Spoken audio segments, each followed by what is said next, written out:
Eny amin'ny lampanatsimbazaza eny kosa tsika ao anatin'ity vaovao manaraka ity Niverina nivory ny solombavambahoaka rehefa niato zany nandritra ny 5 andro noho ny fandraisana ny fivoriamben'ny parlemantera ao anatin'ny firenena miteny Frantsay androany ary dia nandany fandara-potoana vaovao raha zareo nivon'ny antenimierampirenena.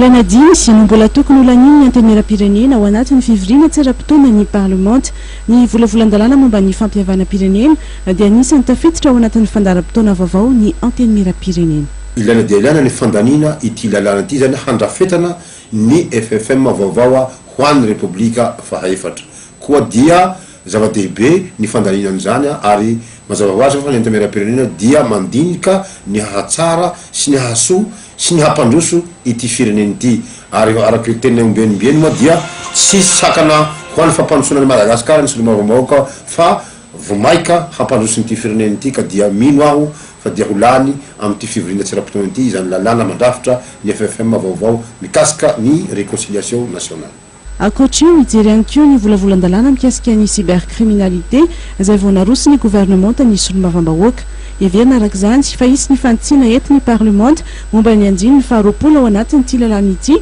izay milaza ny sazy miatra ny mpikirakira tambazotra tserasera ao anatin'ny mpanao gazety raha toka mamoaka lahatsoratra fanalambaraka any anatin'ny internet sazy antranomaizina rokatra amin'ny 5 taona miampilamandy hatramin'ny 100 tapitrisa ariary.